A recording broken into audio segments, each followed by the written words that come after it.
अनन्तधर्मणस्तत्त्वं पश्यन्ति प्रत्यगात्मनः अनेकान्तमयी मूर्तिर्नित्यमेव प्रकाशताम् नित्यमेव प्रकाशताम्। अपन इष्टोपदेश का स्वाध्याय कर रहे हैं और इसलिए हमेशा इसी का मंगलाचरण करके अपनी कक्षा शुरू करते हैं। लेकिन आज श्रुत पंचमी है, इसलिए मैंने जिनवाणी माता को नमस्कार करने वाला एक ऐसा श्लोक बोला है जिसको आज से 1000 वर्ष पहले समयसार की टीका में अमृतचंद्र आचार्य ने लिखा है।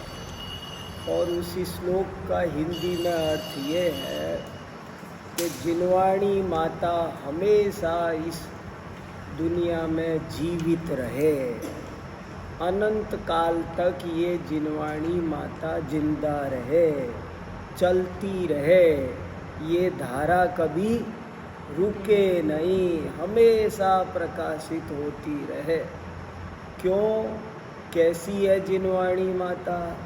तो बोले ये अपनी आत्मा को, पर को, स्वयं पर को जैसा है वैसा अनंत धर्मात्मक अनेकांतात्मक वस्तु स्वरूप को दिखाती है ये। इसलिए ये जिनवाणी माता हमेशा जीवित रहे, प्रकाशित रहे। उस दिन तो पूरी कहानी आपको सुनाई थी। तो पर ये है कि अपन को श्रुत पंचमी को थोड़ा सीरियसली लेना चाहिए। और श्रुत पंचमी से मेरे को 2-3 बात खास समझ में आती है। एक बात तो ये कि हमको और कुछ नहीं बने तो खुद तो स्वाध्याय करना चाहिए, खुद को तो जिनवाणी के मार्ग पे लगाना चाहिए। और दूसरा, जिसकी शक्ति हो उसे दूसरे को भी इस रास्ते पर लगाना चाहिए। जैसे बने वैसे लिखित जिनवाणी को सुरक्षित करो, कक्षाओं को सपोर्ट करो, शास्त्र सभाओं को, कहीं पर शास्त्र सभा चलती हो और हमारी वजह से उसको कुछ सपोर्ट मिल जाए तो हमको करना चाहिए। जैसे कभी कभी ऐसे भी होता है, एक जगह एक शास्त्र सभा चलती थी, लोग आते नहीं थे, 2-3 लोग आते थे। तो वो शास्त्र बहुत पुरानी घटना बता रहे हैं। वो 2-3 लोग आते थे तो सुनाने वाले कहने लगे क्या करना, बंद कर देते हैं सभा को। मुझे पता चला, मैंने कहा नहीं, मैं आया करूँगा। फिर मैं गया और 2 लोगों को ले गया, वो फिर चलने लगा। कहने का मतलब ये है कि पता नहीं किस वजह से कोई सभा रुक रही है, तो वो रुकनी नहीं चाहिए, हमको वो धारा टूटनी नहीं चाहिए। मेरे गुरुजी एक बात कहते हैं, वो मुझे बहुत याद आती है। वो कहते थे कि देखो, महावीर भगवान को हुए कितने साल हो गए? 2600 साल। 2600 साल में कितनी पीढ़ी बीत गई? भाई ज़्यादा से ज़्यादा आप ऐसा समझ लो, हर 25 साल में नई पीढ़ी आ जाती है। 100 साल में 4 पीढ़ी हो गई, तो 2600 साल में 4 से गुना कर दो, 104 पीढ़ी बीत गई। हम भगवान महावीर की 104वीं पीढ़ी में जन्म लिए। मान लो अपन महावीर भगवान के घर में होते, या उनके मेरे जो 104वीं पीढ़ी के पूर्वज होंगे वे तो महावीर भगवान के सामने होंगे ना। अब आप ऐसा सोचो कि महावीर भगवान ने जो ज्ञान दिया, नमोकार मंत्र है, ये भगवान है, ये ऐसे है, 6 द्रव्य होते हैं, 7 तत्व होते हैं, ये मत जमीकन मत खाया करो। जैसे वो पहली पीढ़ी ने नंबर 1, पीढ़ी नंबर 1 के पास वो ज्ञान तो महावीर भगवान से आया। फिर पीढ़ी नंबर 2 के पास कैसे आया कि वो एक ने दिया।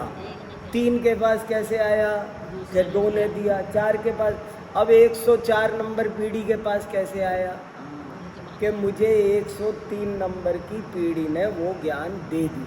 अगर मेरे पिताजी मुझे ये सब बातें नहीं सिखाते, नहीं पढ़ाते, हमारे वो ज्ञान नहीं दे, 103 नंबर की पीढ़ी अगर हमारी इसी तरह कोई लापरवाही कर जाती, कौन साज सभा चलाए, कौन पढ़ाए, तो क्या होता? 104वीं पीढ़ी को ज्ञान मिलता क्या? नहीं मिलता। केवल 104वीं पीढ़ी को नहीं, जहाँ से जुड़ता वहीं से जुड़ जाता। वो तो डिस्कनेक्ट हो जाता। 105 को भी नहीं मिलता, फिर वो 106 को भी नहीं मिलता। माने आज तक 104 पीढ़ियों में से एक ने भी वो गलती नहीं करी है कि वो ज्ञान रुक जाए। सब ने ट्रांसफ़र करते चले गए। वो खो खो खेलते हैं ना, वो कुछ खेलते हैं ना, एक खेल, जैसे एक खेल ऐसा होता है, उसका नाम क्या, जैसे बॉल है तो मैं आपके बगल में हूँ तो मैं आपको दूंगा, अब इसको अभी, और जो नहीं देगा ना वो आउट, वो हार जाएगा। ऐसे ही समझ लो, हमको हमारी 104 पीढ़ियों ने लगातार नंबर वाइज नंबर वो जिनवाणी ट्रांसफ़र की है। और अगर हम नहीं करेंगे तो क्या होगा? आगे डिस्कनेक्ट हो जाएगा। बस डिस्कनेक्ट हो जाएगा, सब टूट जाएगा। उपकार है हमारे ऊपर, उनका बहुत उपकार है। तो श्रुत पंचमी को याद करके, एक तो जैसे बने तैसे, तन से, मन से, धन से, और धन की कोई ज़्यादा ज़रूरत नहीं होती है। ऐसा नहीं कि मेरे पास आप 1 रुपया भी लगा सको तो लगाओ, क्या पता वो 1 रुपया ही क्या काम कर जाए। आपको 1 रुपये की कहानी पता है? गणेश प्रसाद वर्णी का नाम सुना है? हाँ जी। गणेश प्रसाद वर्णी इतने बड़े महापुरुष थे। खतौली में कॉलेज खोल रखे हैं, स्कूल खोल रखे हैं। खतौली में 3 विद्यालय वर्णी जी के खोले हुए हैं सारे। और खतौली में नहीं, उन्होंने सारे देश में 5000 स्कूल खोले हैं। 5000 जैन स्कूल गणेश वर्णी जी ने खोले हैं। बहुत बड़े महापुरुष थे। कभी आप उनकी आत्मकथा है मेरी जीवन गाथा, और वे अजैन थे, जैन नहीं थे, और फिर भी जैन धर्म के इतने कट्टर श्रद्धानी बन गए, वो पक्के जैन बन गए। तो उन्होंने जब जैन बने तो उनको जैन शास्त्र पढ़ने की इच्छा हुई, लेकिन उस ज़माने में कोई शास्त्र पढ़ाने वाला नहीं मिलता था, जैन पंडित नहीं मिलता था। सोचो कैसा अकाल पड़ रहा था जैन पंडितों का। उन्होंने कहा मुझे कोई तत्वार्थ सूत्र पढ़ा देगा, तो कोई पढ़ाता ही नहीं था। और ब्राह्मणों से पढ़ने जाते थे तो ब्राह्मण पंडित होते थे खूब धुरंधर, पर वो कहते थे जैनियों की किताब पढ़ेगा तू हमसे, हट, हम नहीं पढ़ाएंगे, भाग जा। जैनियों वो संस्कृत के पंडित थे पर पढ़ाते नहीं थे। आखिरकार वो बहुत दुखी हुए कि क्या किया जाए। और वो एक दिन दुखी होकर के ये सोच रहे थे, एक तो विद्यालय खोलना चाहिए, नहीं तो कैसे काम चलेगा। देखो धड़सेनाचार्य ने जिनवाणी की रक्षा करी ना, ऐसे ही गणेश प्रसाद वर्णी ने भी जिनवाणी और जैन धर्म की रक्षा की है। तो वो क्या हुआ, अब विद्यालय कैसे खोलूं मैं बच्चा, और वो भी मेरे पास तो कोई और साधन नहीं, ब्रह्मचारी थे, कोई परिग्रह उनके पास में नहीं। तो उन्होंने ऐसे ही बैठे थे, बनारस में बेलूपुर मंदिर में बैठे थे, मंदिर के बाहर। तो कोई सेठ जी आए और वहाँ बाहर बैठे थे और कहने लगे, सेठ जी जय जिनेन्द्र। बोले हाँ पंडित जी जय जिनेन्द्र। ब्रह्मचारी जी जय जिनेन्द्र। अरे सेठ जी आपके पास बहुत पैसा है, आप विद्यालय खुलवा दो ना, थोड़ा दान दे दा करके। एक जैन विद्यालय होना चाहिए, जैन शास्त्र पढ़ाने वाला कोई मिलता नहीं है। तो ऐसे वो कई पैसे वालों को कहते थे कि विद्यालय खोलो, विद्यालय खोलो, पर कोई ध्यान नहीं देता था। एक सेठ जी थे, उन्होंने सोचा, उन्होंने भी कहा यूं ही परेशान करते हैं, हमारे क्या बस की है। और उन्होंने ऐसे ही उनको 1 रुपया दे दिया, लो दिमाग मत खाओ, हम जा रहे हैं। 1 रुपया दान में देते हैं ना, जैसे कोई भिखारी को दे दिया हो। ऐसे उसने वर्णी जी को, वो एक सेठ जी थे, उन्होंने 1 रुपया दिया। उस जमाने की बात है, आज से 100 साल से भी ज़्यादा हो गए इस बात को। तनख्वाही 10 रुपये मतलब। हाँ, पर 1 रुपया उन्होंने सेठ जी ने कि भैया हमसे आगे ज़्यादा मत बोलो, हम कुछ नहीं कर सकते, तुम 1 रुपया ले लो, जो मन में आए जो करो, करना है तो करो, नहीं करना है तो मत करो, हम ये दान दे सकते हैं। अब वर्णी जी 1 रुपया लेके बैठे हैं हाथ में, क्या करूं मैं इसका, इस 1 रुपये से विद्यालय खुलता है क्या। पर वर्णी जी ने सोचा कुछ तो करना चाहिए, और 1 रुपये में उस समय में 64 पैसे होते थे, और 1 पैसे का 1 पोस्ट कार्ड आता था। तो वो पोस्ट ऑफिस गए और 64 पोस्ट कार्ड खरीद के ले आए, और 64 सेठों को, पैसे वालों को, इनको, समाज के कार्यकर्ताओं को पोस्ट कार्ड लिख दिया। मेरी ऐसी इच्छा है कि कोई आज जिनवाणी पढ़ाने वाला नहीं है, संस्कृत प्राकृत जानने वाला नहीं है, तो कैसे काम चलेगा। आप लोग कुछ प्रयत्न करो, तन मन धन से सहयोग करो, तो एक विद्यालय खुलना चाहिए। वो 64 पोस्ट कार्ड सारे देश में, गांव-गांव में, इधर उधर बड़े लोगों के पास पहुंच गए। पहुंचने के बाद किसी ने कुछ, किसी ने कुछ, किसी ने कुछ, थोड़ा सा पैसा इकट्ठा हो गया, और बनारस में स्यादवाद विद्यालय खुल गया।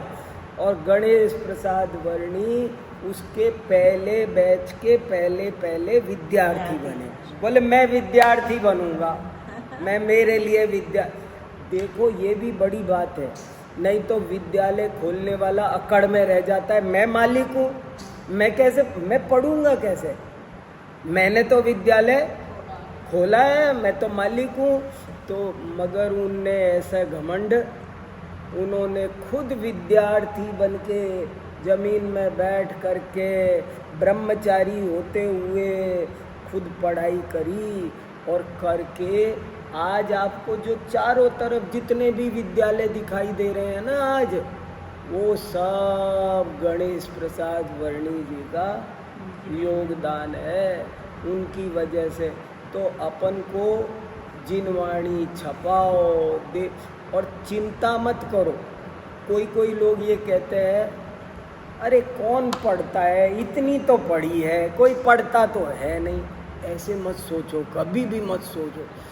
एक भी आदमी पढ़ेगा ना तो सब वसूल हो जाएगा।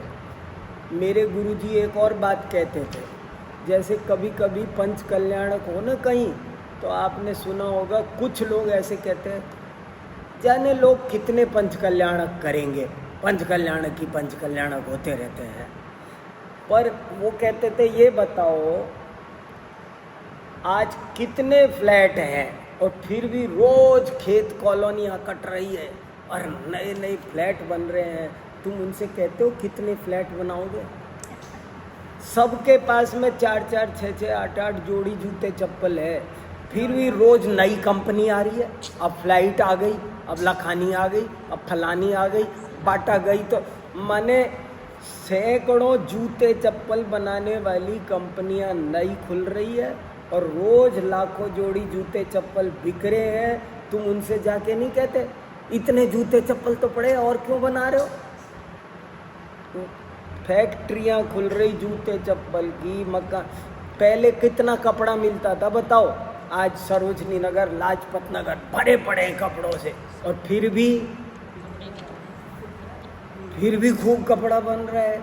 तो कपड़ा उनको को तुम कुछ नहीं कह रहे, और हम थोड़ी सी जिनवाणी छापते हैं, किसी को देते हैं, तो भाई अरे कौन पढ़ता है, तो अरे तू नहीं पढ़ता है तो क्या कोई नहीं पढ़ता है, लोग तरसते हैं। ये किताब है ना, हमारे यहाँ यूनिवर्सिटी में बच्चे हैं 6-7, उनको दे दो ना, मान लो 1000 बच्चों को ये इष्टोपदेश दे दो और एक पढ़ लेगा, एक, तो आपके 1000 किताबों का पैसा वसूल हो गया। शादी ब्याह होटलों में कितना खर्च करते हैं, नहीं, एक शादी में करोड़ों रुपया खर्च करते हैं कि नहीं करते हैं, उसकी किसी को चिंता नहीं है बर्बादी की। इसलिए बर्बादी की का बहाना भी मत बनाओ, और कोई पढ़ने लिखने वाला हो उसे पढ़ने, अरे मुंह से ही सपोर्ट करो, 4 लोगों को कहो तो सही। मैंने आज के दिन 3 नई शास्त्र सभा शुरू करवाई है, आज से, कल 3-4 दिन पहले से कह रहा हूँ उनसे कि श्रुत पंचमी आ रही है, तुम शास्त्र सभा चलाओ, श्रुत पंचमी आ रही है, तुम चलाओ, तुम पाठशाला चलाओ। आप कहो तो सही, बोलो तो सही। नव भारत टाइम्स में श्रुत पंचमी पर लेख छपाया मैंने, बहुत बड़ा, देखा कि नहीं देखा आपने? कल भी छपा है, समय नहीं मिला अभी, नहीं आज का नहीं, कल का, कल भी छपा था। और मंगलवार को उनका धर्म कर्म का पेज आता है, उसमें आधा पेज श्रुत पंचमी पर छपा है, आधा पेज छपा है श्रुत पंचमी की, पूरी कहानी छपी है। तो हमारे पुराने आचार्यों ने कितनी मेहनत की है कि रोना आ जाए, इतनी मेहनत की है, और वो तब जा कर के ये जिनवाणी आज अपने पास में बची है। इसलिए अपन को भी थोड़ी ताकत लगा के, थोड़ी मेहनत से, डरो मत, आलस्य छोड़ो। सीमा पर सैनिक रक्षा कर रहे हैं ना,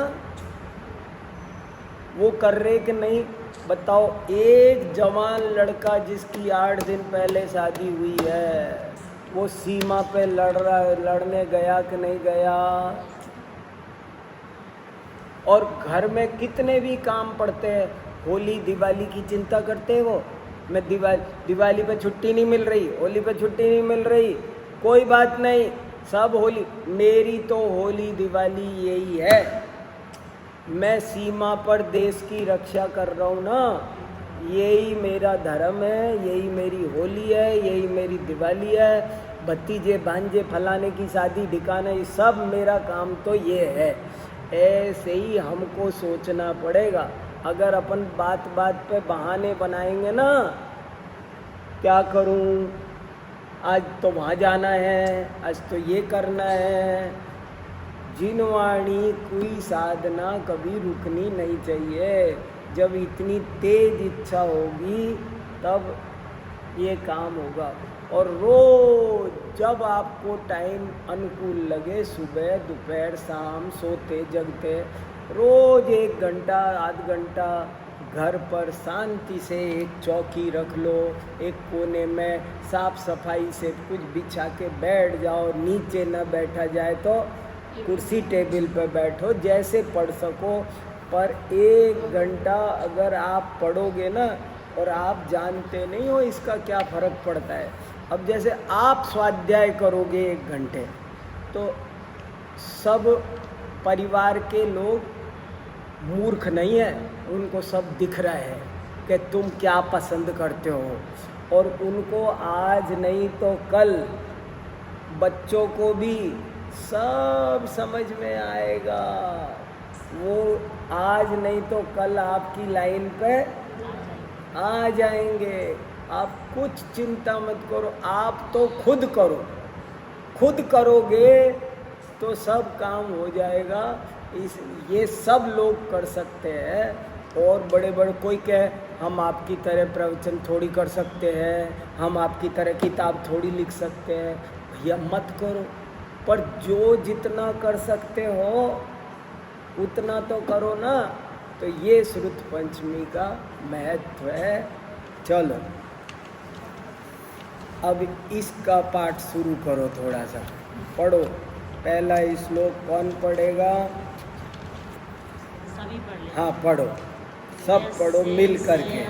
स्वभावाप्ति प्रभावे कर्मणाम् वाह, तस्मै संज्ञानिरूपाय नमोस्तु परमात्मने। अर्थ बोलो। जिसे समस्त कर्मों का अभाव होने पर स्वयं ही अपने स्वभाव की पूर्ण प्राप्ति हो गई है, उस सम्यक ज्ञान रूपी परमात्मा को नमस्कार करते हैं। बहुत बढ़िया। चलो, अपन ने कितने श्लोक पढ़ लिए? 14 15, ठीक है। हाँ, 15वां श्लोक पढ़ा था पिछली बार, उसको एक बार रिवीजन करते हैं और फिर आगे बढ़ते हैं। क्या बात चल रही है? अब तक जो कुछ कहा उसका सार बता सकता है कोई? 15 श्लोकों का क्या सार है, आप बताओगे? 15 श्लोकों में क्या बात आई? हाँ हाँ, सुनो, सरिता जी बता रही हैं, सुनो। नहीं, अच्छी बात है। टाइम बीत रहा है। हाँ, ये तो 15वें का सार है। हाँ। नहीं, मैं ये पूछ रहा हूँ 1 से 15 तक क्या बात आई, उसे शॉर्ट में बताओ। 1 से 5 तक, 1 से 15 तक अब तक जो अपन ने पढ़ा उसमें क्या बात आई? एक तो कर्म की बात आई कि कर्म Very good. लगातार एक छूटता है, दूसरा वो रेहट की तरह एक चले जा रहा है। हाँ। आ रहे हैं, जा रहे हैं, आ रहे हैं, जा रहे हैं, बिल्कुल। चलते चले जा रहे हैं। हाँ, समय कम है, ब्याज बढ़े जा रहा है, अपने आप को संभालो और जिसवाणी के उस वक्त अपने प्रति बहुत बढ़िया, अपने ही कर्मों का फल सब भोगते हैं। बहुत बढ़िया। और बताओ, ये आखिर का मामला रहा, पीछे का छूट गया। पीछे हाँ, यही तो देख रहा हूँ। अभी का तो बढ़िया बता दिया, एक बहुत। विपत्ति खत्म होती है, दूसरी आ अभी जाती का है। तो बहुत बढ़िया बता दिया। Very good. अब चले पीछे थोड़ा। वेरी गुड, बहुत बढ़िया। नहीं नहीं, अच्छा अच्छा, बहुत बढ़िया, बहुत बढ़िया। और किसी पर्टिकुलर व्यक्ति को नमस्कार नहीं है, हाँ, गुणों को नमस्कार। वेरी गुड, बहुत बढ़िया, जातिवाद नहीं है, गुणों को। बहुत बढ़िया, बहुत बढ़िया। और चलो, बहुत बढ़िया बढ़िया बात आई है। और क्या क्या अच्छी अच्छी बातें आई। देखो, रिवीजन करने से मजबूत होता है, इसलिए मैं 2 मिनट लगा रहा हूँ। वो अभी तो मरा नहीं होगा, अभी जड़ में पानी दूंगा ना, आज थोड़ी सी तो हरा हो जाएगा वो। हमारी सोच ऊंची होनी चाहिए। हाँ, हमें मोक्ष तक जाना है, तो वाह, हमें कुछ तो मतलब ऊंची सोच रखोगे तो हमें कुछ तो मिलेगा। बहुत बढ़िया। और रोग बीमारियां जो है वो इंद्रियों से पैदा होने वाली है, इंद्रिय जनक है। हाँ। और जहाँ कोई बीमारी नहीं होती, जहाँ रोग नहीं होता, जहाँ समय बहुत लंबा होता है, हाँ वो दीर्घ काल हाँ, बहुत अच्छा, उचित अवस्था। बहुत बढ़िया। और 1-2 बात बता दो इम्पोर्टेंट। हमारी आत्मा का भाव शुद्ध हो तभी हमें शिक्षा मिलती हाँ, बहुत अच्छा, बहुत बढ़िया। और जो मोह का पर्दा हमारे ऊपर पड़ा हुआ है, हाँ उसकी वजह से हमें कुछ समझ में नहीं आता है। हाँ, पहले उस पर्दे को हटाना है ज्ञान के द्वारा, तब समझ आएगा। वाह, ये भी इम्पोर्टेंट बात है। बहुत बढ़िया, ये 7वें पर पहुंच गए, बहुत बढ़िया। नहीं, अच्छा है, अच्छा है। अभी 1-2 बात और है। इम्पोर्टेंट। हम सबको अपना मानते हाँ, हैं, है। हम सबको अपना मानते हैं। हाँ। सभी मित्र है, ये हाँ। मेरा पुत्र है, हाँ, ये वो है, हाँ, ये वो है, लेकिन हाँ, हम सब हाँ। जैसे रात में एक पेड़ वाह। पे विश्राम करने आते हैं, इतनी बढ़िया बात छूट रही थी ना। हाँ, बहुत आते अच्छा, हैं, फिर सुबह सब अपने अपने बहुत दिशा में बढ़िया, चले जाते हैं। बहुत जैसे बढ़िया। रेल में यात्री आते हैं, जैसे हाँ, धर्मशाला में उदाहरण यात्री दिए आते थे ना हैं। बहुत। चाहे बोलो मेला है, चाहे बोलो धर्मशाला है, चाहे बोलो पेड़ पर पक्षी है। बहुत बढ़िया। देखो, ऐसे बात शुरू हुई, अब इसको अब तैयार रखना, अब मत भूलना। पीछे से हम याद अब करके इसको आगे ठीक है, पूरा, करेंगे। हाँ, अब पूरे को याद रखो शुरू। अगली क्लास में हाँ हाँ हाँ, पुराना, जैसे हमको फिर वो याद पुराने पर एक नज़र डाल के आया करो थोड़ा सा, कि क्या तक क्या पढ़ लिया। अब जैसे देखो, मैं याद करता हूँ, सबसे पहले ये कहा कि मैं उस आत्मा को नमस्कार करता हूँ कि जिसने अपने स्वभाव की प्राप्ति कर ली है, जिसके सारे कर्मों का नाश हो गया है, मैं उस शुद्ध परमात्मा को नमस्कार करता हूँ। फिर कहा कि ये आत्मा स्वयं शुद्ध होता है, कोई दूसरा इसको शुद्ध कर सकता नहीं है, स्वयं शुद्ध होता है और स्वयं परमात्मा बन जाता है। परमात्मा कोई किसी को बनाता नहीं है। जैसे प्रधानमंत्री, वो पब्लिक बनाए तो बन सकते हो, नहीं तो नहीं मैं प्रधानमंत्री बन सकता हूँ कि नहीं? बन सकते हैं। लेकिन आप लोग बनाओ तो बनूंगा। हाँ। अगर कोई वोट ना दे तो, अगर पब्लिक मुझे प्रधानमंत्री ना बनाए तो मैं बन सकता हूँ क्या? लेकिन परमात्मा बन सकते हैं। कोई वोट ना दे, प्रधानमंत्री बनने के लिए दूसरों के समर्थन की जरूरत है, लेकिन परमात्मा बनने के लिए पुरुषार्थ की, अपने अंतरंग पुरुषार्थ की, मतलब ये है कि अपने राग प्रधानमंत्री द्वेष बनना के है तो अभाव दूसरों की पे जरूरत डिपेंडेंट है।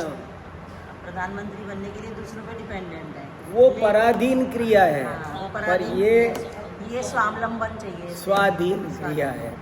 फिर कहा कि आप तो बहुत ऊंची बात लेके बैठ गए परमात्मा बनने की, अब आप बताओ हम संसारी प्राणी कुछ थोड़े से स्वर्ग में जाने की बात भी तो बताओ। आप तो पहले ही मोक्ष जाने की मोक्ष की बात लेके बैठ गए। ये इसका सार सुना रहा हूँ मैं। तो उनने कहा, अरे जब मैंने तुमको मोक्ष की जाना सिखा दिया तो इसमें स्वर्ग जाना क्या बड़ी बात है? जब मैंने तुमको 10 किलोमीटर जाना की ताकत पैदा कर दी तो तुम कह रहे हो हमको 1 किलोमीटर तो चलना सिखाया नहीं। मान लो कोई आदमी आपको 10 किलोमीटर पैदल जाना सिखा दे, अब आपको वो मैं यहाँ से मंदिर जाऊँ वो तो आपने सिखाया ही नहीं और 10 किलोमीटर सिखा दिया।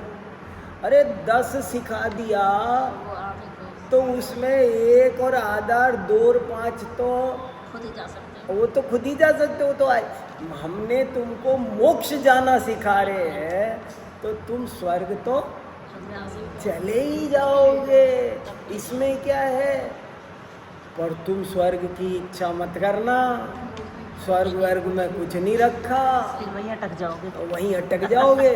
और स्वर्ग में जो सुख है ना, वो वैसे दुनिया के हिसाब से तो बहुत बड़ा है, दुनिया में किसी के पास नहीं है वैसा, यहाँ किसी आदमी के पास नहीं है वैसा सुख स्वर्ग में है।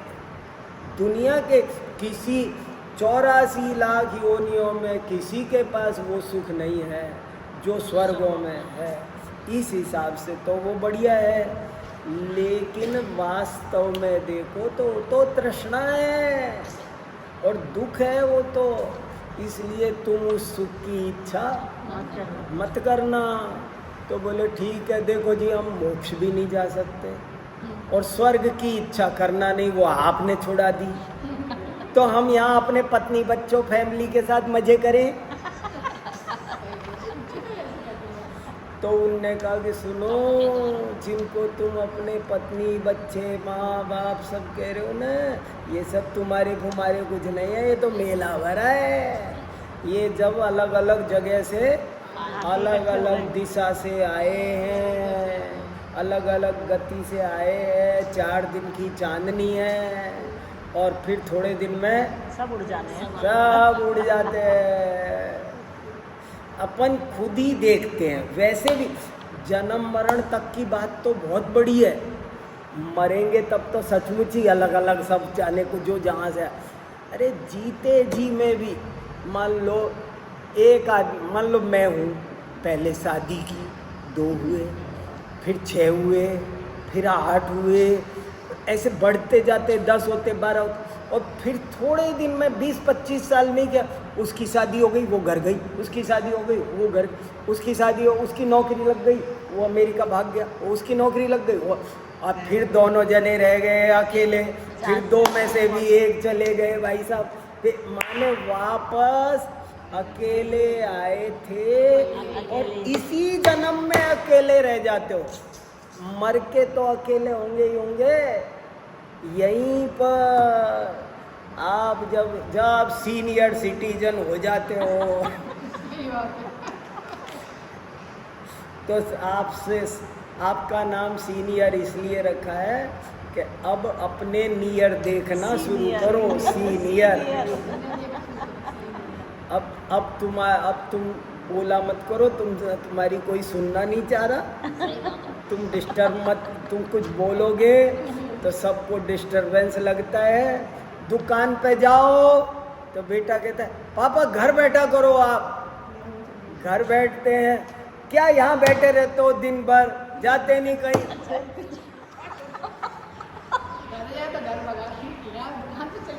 ओ दुकान वाले घर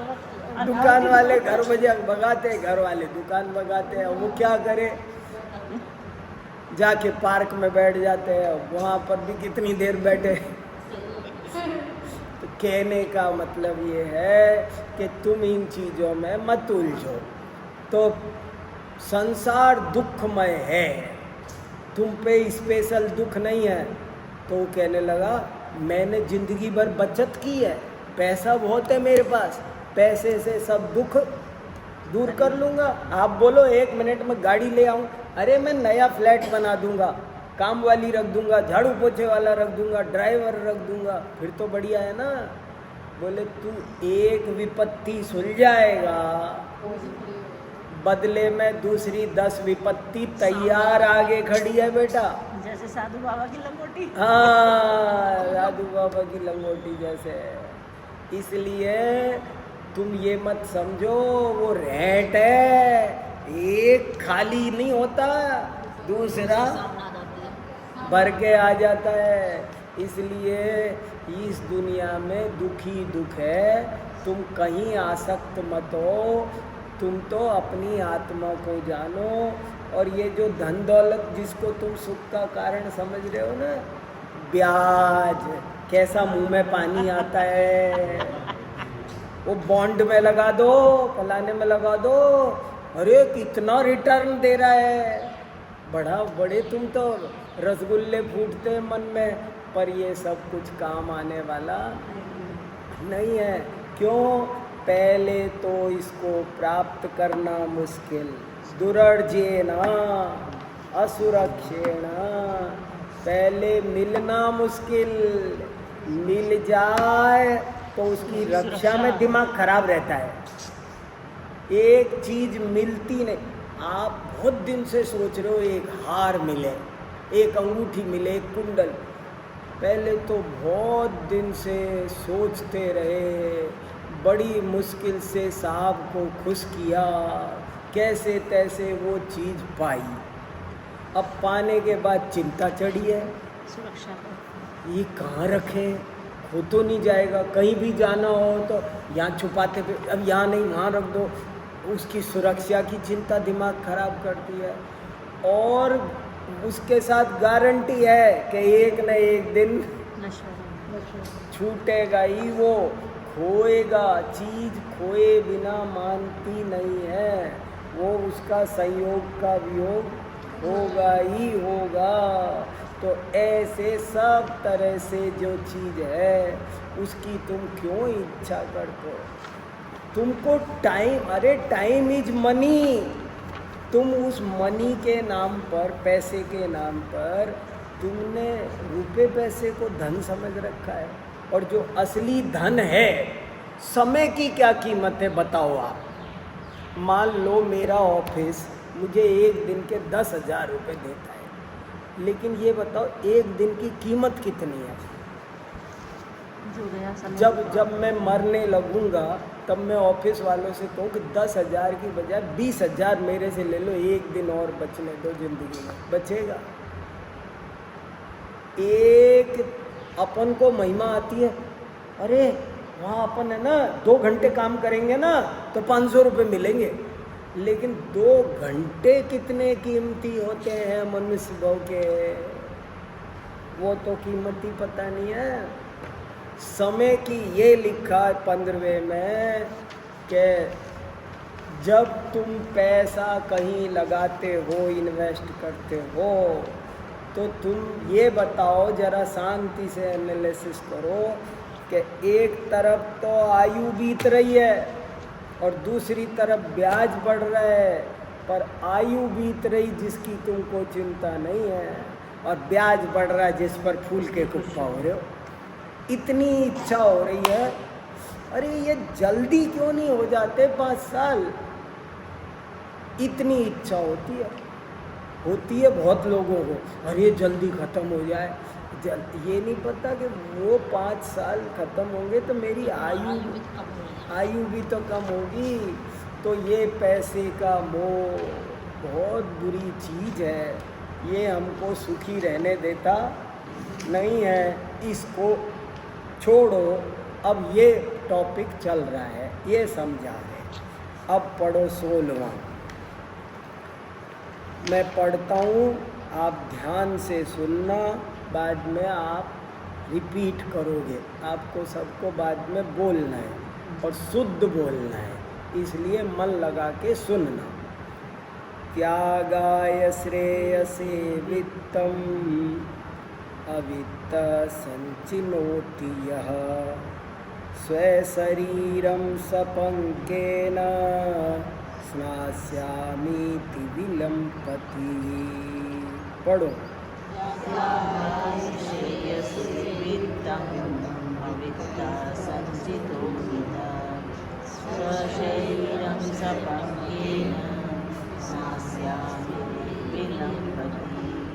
क्या कह रहे हैं? त्यागाय।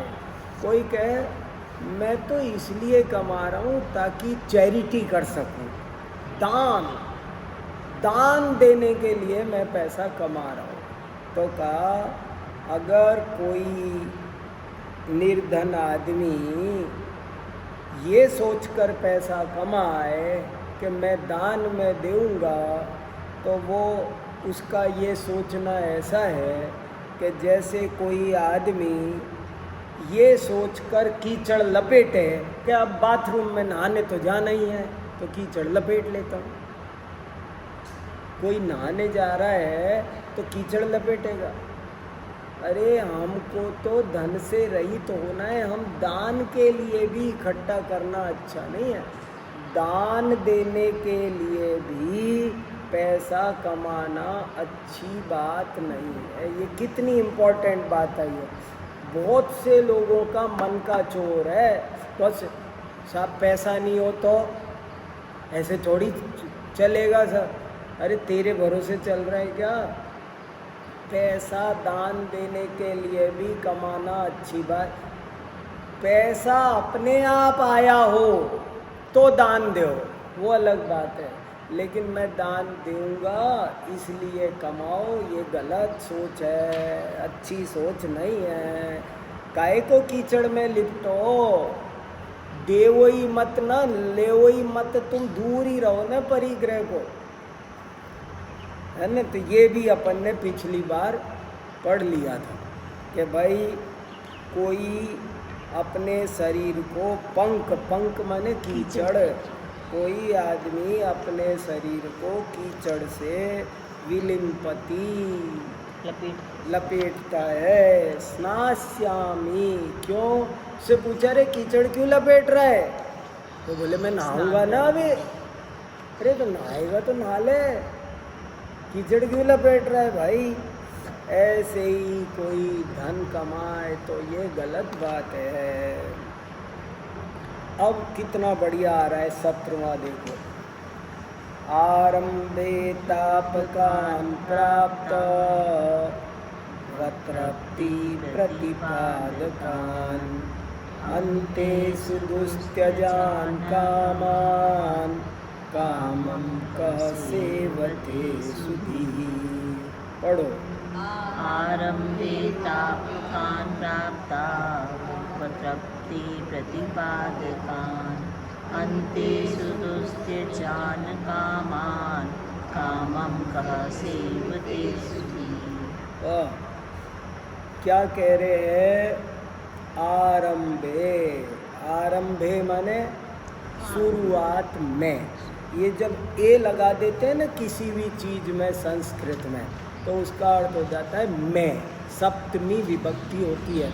जैसे मंदिरे, जैसे मैं कहूँ मंदिरे गच्छतु, तो मंदिरे माने मंदिर में, ग्रहे घर में, नभे, जो भी कुछ बोलोगे ना आप सब में ए लगा दिया हो ना कहीं पर, नभे तो नहीं बनता है, नभसी बनता है, वो एक अलग प्रयोग है।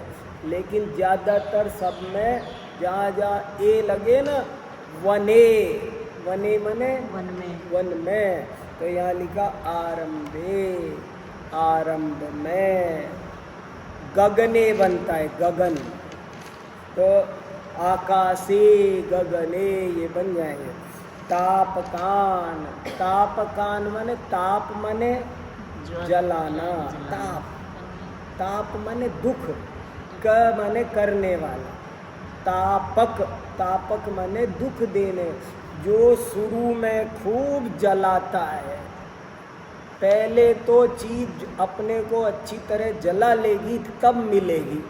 कई दफ़े आपने देखा होगा ना, अपन को कोई चीज़ की इच्छा हो रही है और फिर जब वो मिलती है ना तो कहते हैं सब गुड़ गोबर कर दिया, नहीं चाहिए। अरे तुम ही तो कह रहे थे, 6 महीने से कह रहे थे कि ये चाहिए। मान लो आपको कोई भी चीज़ खाने की इच्छा हुई, मान लो आपको कोई स्पेशल डिश खाने की इच्छा हुई और आप बार बार कहे भी जा रहे हो 6 महीने, लेकिन अब उस बात पर एक दिन घर में थोड़ी कहा सुनी, झगड़ा टंटा को फैल फाल गया, अब दे रहे ले लो, बोले अब क्या खाना, अब सब मन खराब। इतने दिन से कह रहे पकौड़ी बनाओ पकौड़ी बनाओ पकौड़ी बनाओ, नहीं बन रही, तो इसकी ये करो वो करो, नहीं बन। और फिर एक दिन कुछ, इतने दिन से हमारी एक छोटी सी इच्छा पूरी नहीं हो रही है, ये है वो है, अब वो भी रो पड़ी, सब घर में ये हो गया, वहाँ जाना कैंसिल हो गया, और फिर बन गई, बोले ले खा लो। अरे अब क्या खा लो अब क्या खा लो। तो ये पहली बात, कोई इच्छा शुरू में कोई भी चीज़ ज़्यादातर बहुत कोई विशेष पुण्य का उदय हो ना, जिनको आसानी से मिलती है कोई चीज़, वरना तो पहले तो वो चीज़ आपको जलाएगी, बड़ी मुश्किल। कितने ही लोग तो वो चीज़ मिलती है तब तक मर जाते हैं। मैंने एक आदमी को, एक खतौली में थे हमारे जानकार, वो बहुत दिन से, मेरे मकान होना चाहिए मकान, मैंने देखा उनको कई, जिमेंद्र जी मकानों, और मकान बन गया और कल उसका वो मुहूर्त है, मिठाइयाँ बन रही, हलवाई है और कल खाना होने वाला है, गृह प्रवेश होने वाला है, और शाम को 5 बजे वो चले गए ऊपर।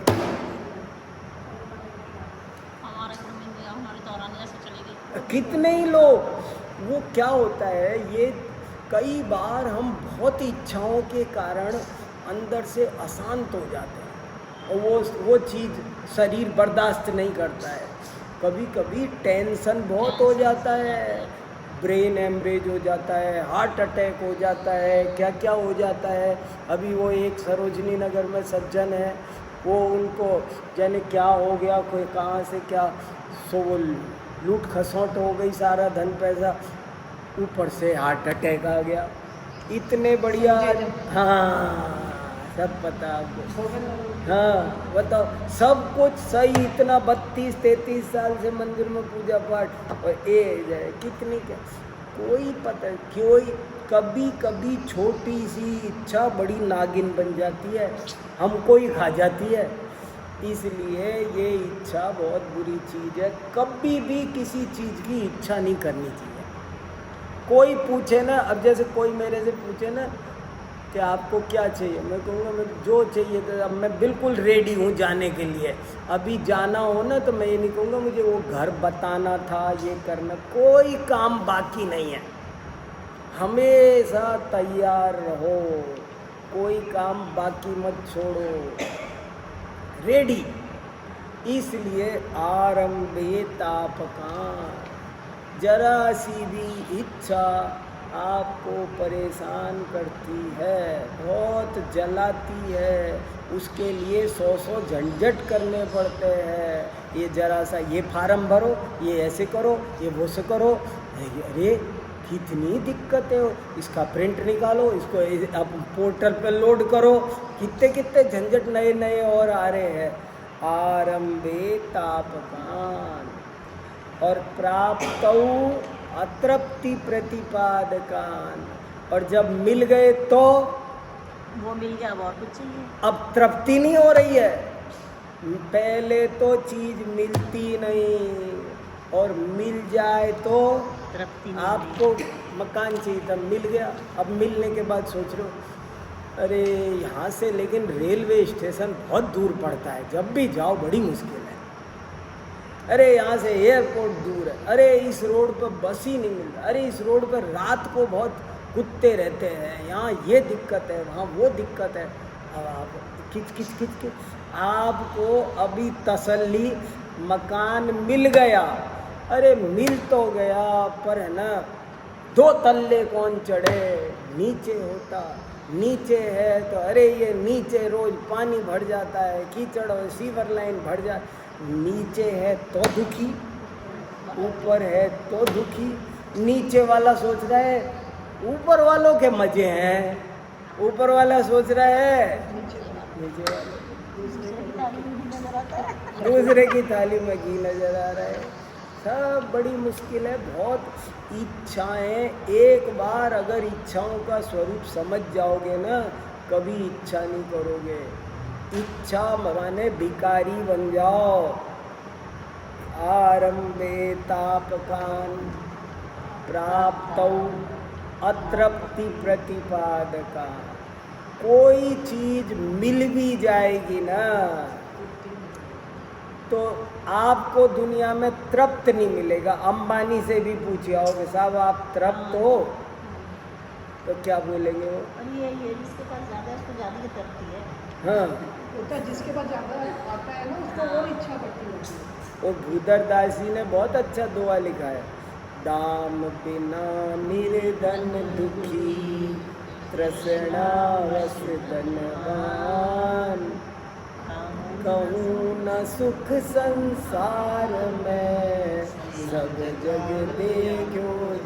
जिसके पास पैसा नहीं है वो तो इसलिए दुखी है, पैसा नहीं है, और हो गया वो, अब उनके पेट ही नहीं भर रहा है।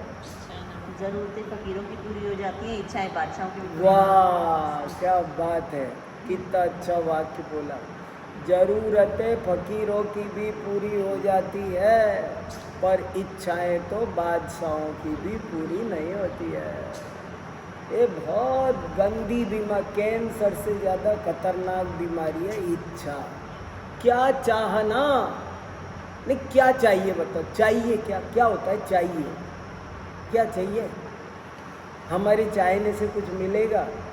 वो मुझे कहानी एक अच्छे से याद नहीं होगी, एक कहानी सुनी थी मैंने कभी कि एक ने किसी से पूछा आपको क्या चाहिए? बोले कुछ नहीं चाहिए। अरे बोले मैं इतना बड़ा हूँ तो तुम कुछ मना कर रहे हो, कुछ नहीं चाहिए? कुछ तो मांगो तुम। आज तुम्हारे भाग्य चक्रवर्ती पूछ रहा है तुमसे क्या चाहिए, और झोपड़ी में रह रहे हो और कह रहे हो कुछ नहीं चाहिए। चक्रवर्ती से एक गरीब कह रहा है मुझे कुछ नहीं चाहिए, तो सारे गांव वाले हंसी उड़ा रहे।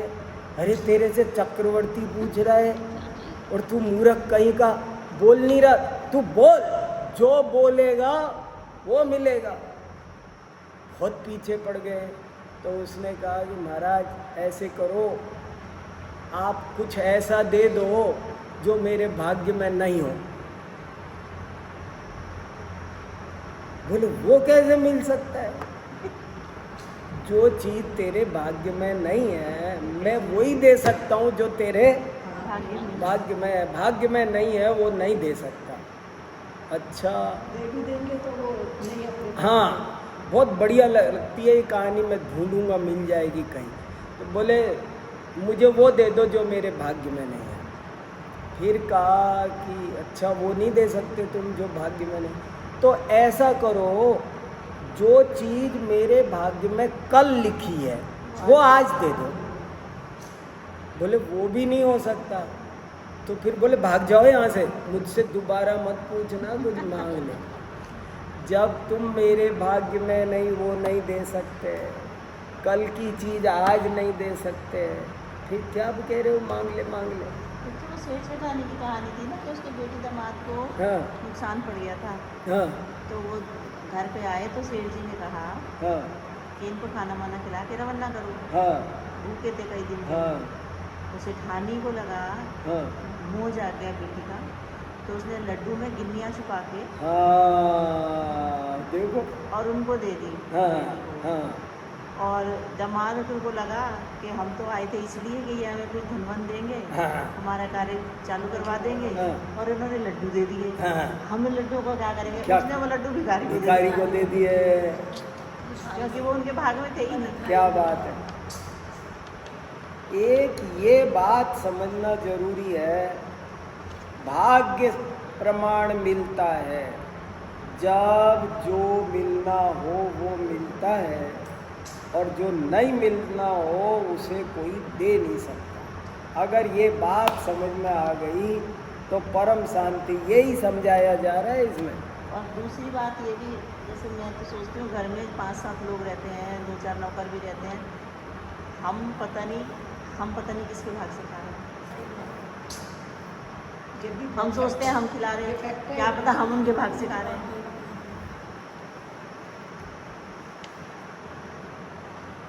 बड़ा अद्भुत है ये सिद्धांत भी।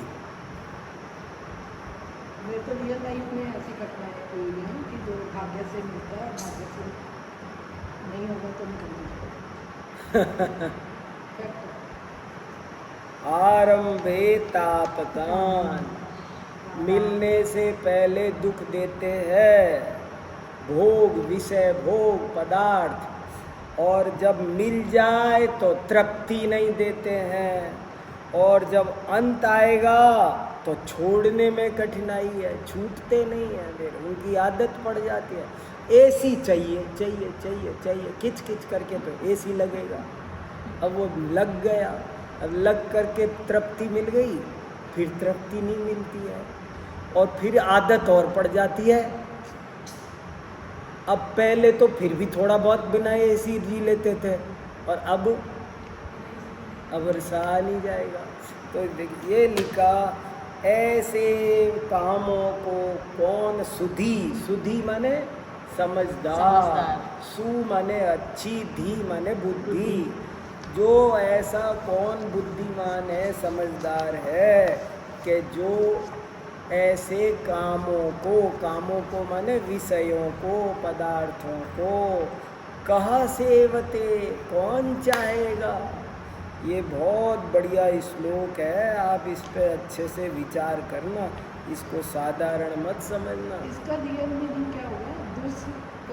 दुस्त्यजान, दू माने मुश्किल से छोड़े जाएंगे, उनको छोड़ना कठिन पड़ेगा, छोड़ने में नानी याद आ जाएगी। एसी की आदत तो लगा लो और फिर छोड़ना।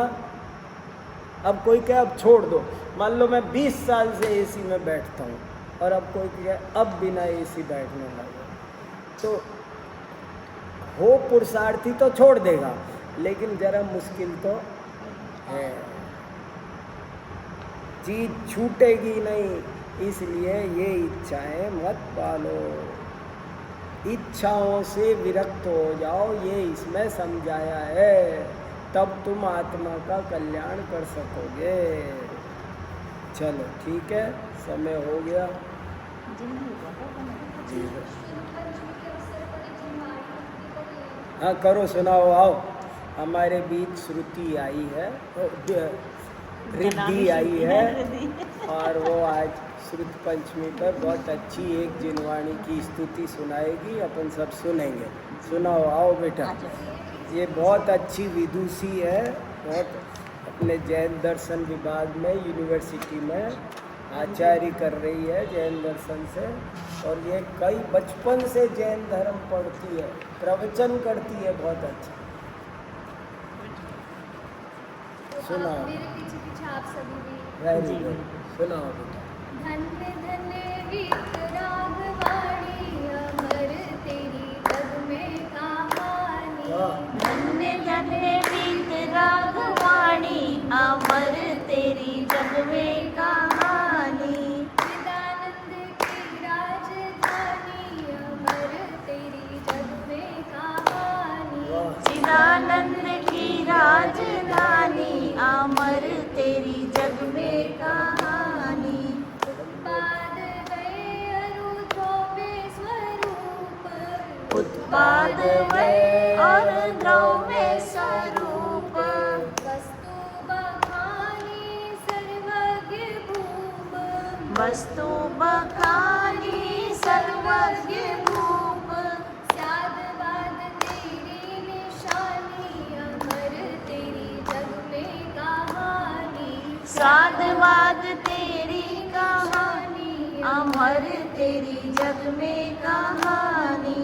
धन्य धन्य वीत रागवाणी अमर तेरी जग में कहानी। धन्य धन्य वीत रागवाणी जमर तेरी जग में कहानी। चिदानंद चैतन्य आनंद धाम। चिदानंद चैतन्य आनंद धाम। ज्ञान स्वभावी निजातम राम। ज्ञान स्वभावी निजातम राम। मार्ग दिखाती है वाणी अमर तेरी जग में कहानी। मार्ग दिखाती है वाणी अमर तेरी जग में कहानी। धन्य धन्य वीत रागवाणी अमर तेरी जग में कहानी। धन्य धन्य वीत रागवाणी अमर तेरी जग में कहानी। वाशांबई जनवाणी माता की जय। जय हो, जय ये हो। हमें भेज दो ना। हाँ बस इसमें मैं ग्रुप में भेजती नहीं लिखा हुआ होगा ना तो डालना है। हाँ हाँ आप लिया। आप हाँ हाँ उनसे और हमें ग्रुप में डालना। हाँ हाँ, जरूर जरूर। मैं बहुत आपको अच्छा। भेज दूँगा। हाँ मैं ग्रुप में डाल दूँगी। गुरुजी यहाँ भी शाम में अगर सभी को मिले शाम में या सुबह में भक्ति का आयोजन कभी कभी करते हैं। हाँ हाँ, होते हैं ना यहाँ, करते हैं यार ये लोग सब। हाँ, सुबह शाम करते में हैं। नहीं करते इसलिए सुबह। सुबह शाम में या कैसा? सुबह तो करते हैं, सुबह ही करते हैं। शाम में कोई होता ही नहीं है यहाँ पे। शाम को नहीं होता है, सुबह होता है। कर सकते हैं बहुत अच्छा।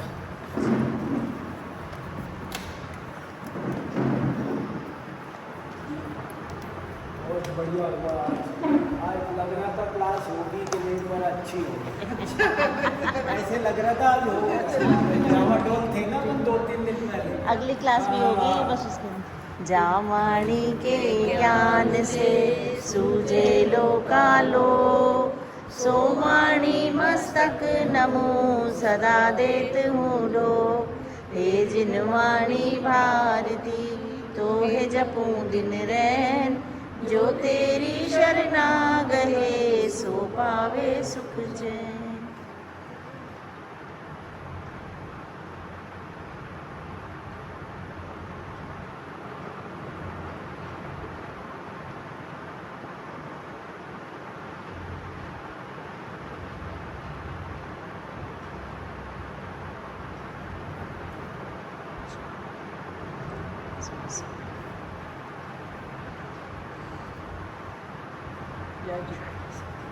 जिनवाणी माता की जय। जय जिनेन्द्र। सबको जय।